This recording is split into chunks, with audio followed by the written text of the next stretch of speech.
Angus and Malcolm Young formed ACDC in late 1973 with singer Dave Evans. Evans fronted the band on its first single and early gigs, but tensions soon rose. Evans recalls being ousted in 1975 under the pretext of being too glam, a claim he flatly rejects. Yeah, that's bullshit. He says Malcolm Young was jealous of Evans's fan attention, especially from female fans, and openly hostile, even once yanking Evans's hair backstage, challenging him to fight outside. Evans later told an interviewer it was mostly jealousy. I was very popular with the fans. Malcolm was always a jealous guy. By early 1975, Evans was abruptly fired, supposedly at Malcolm's behest, and replaced by Bon Scott. In effect, the band's very first lead singer quietly exited amid bitterness that Evans only learned about much later, a pattern of surprise dismissals that would recur. ACDC circa 2016. LR, Cliff Williams, Chris Slade, Angus Young, Stevie Young, and Brian Johnson. Decades after the Young brothers ousted early members like Dave and Mark Evans. As ACDC's profile grew, so did battles with management and record labels. By 1977, Atlantic Records had rejected Dirty Deeds Done Dirt Cheap, enraging the band. Manager Michael Browning recalled learning that Atlantic was going to drop the group. Angus and Malcolm were going to make an album and shove it up their arse. Bassist Mark Evans, who joined in 1975, became a casualty of internal strife. Browning says Angus and Mark didn't see eye to eye, and the Youngs decided to get rid of Mark during a European tour. According to Evans, the firing was announced to him in a shockingly offhand way at his 21st birthday party. A partygoer mentioned he was finishing up soon. Evans later described realizing, "That was it. That's how I found out I was going out of the band." Whereupon he stormed out, "I said, fuck this!" The official excuse was musical differences. Malcolm bluntly told Evans they wanted someone who could sing backing vocals. Evans notes angrily, "They said, well, you don't sing. No one asked me. I actually do sing. I'm on the record doing that." By late 1977, Cliff Williams had replaced Mark on bass.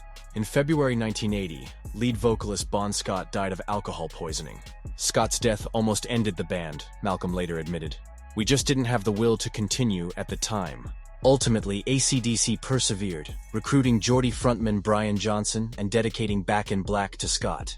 Notably, the band chose to rewrite Scott's unfinished lyrics so as not to feel like they were profiting from his passing. There was no known public conflict over this transition, but internally the Young brothers bore the weight of loss and the pressure to honor their fallen singer's legacy. Drummer Phil Rudd first left ACDC in 1983 during sessions for Flick of the Switch. Angus Young himself later coyly told a reporter, "I think he sort of grew out of it a bit. He got a bit mature." Behind the polite phrasing lay rumors of personality clashes and drug problems. Biographers note personal problems, drug abuse, and an alleged physical altercation between Rudd and Malcolm Young contributed to the split. Rudd's departure was amicable enough that he rejoined ACDC in 1994, but it marked another abrupt lineup change born of backstage tensions. By 2014, ACDC was a changed band. Founder Malcolm Young left due to dementia. Angus later called his absence a changed animal without him. Then longtime drummer Phil Rudd's personal life exploded. In late 2014, Rudd was charged in New Zealand with murder for hire, later dropped, and threatening to kill. He pled guilty to threats. Rudd insisted afterwards he wanted back in. "I'm going back to work with ACDC, and I don't care who likes it or who doesn't. I want my job back and I want my reputation back," he told New Zealand media. ACDC's response was cool. Angus Young lamented Rudd had been in a pickle, noting Rudd had been unreliable during the rock or bust sessions and had never showed up for promotion duties. "We haven't had contact," Angus said. "At this stage, it's a pretty tough call for us." Rudd was replaced for touring by Chris Slade, and Angus publicly stated ACDC would go forward. At this point, it's kind of a question mark. But if we're touring, there will be a drummer in place. Shortly after, frontman Brian Johnson had to quit the 2016 tour due to severe hearing loss. Johnson recalled being told he faced total deafness if he continued, making March 7, 2016, the darkest day of his professional life. ACDC chose Guns N' Roses singer Axl Rose to finish the tour dates, a decision that infuriated many fans who saw it as a betrayal of the band's classic lineup. In his memoir, Johnson described the personal blow.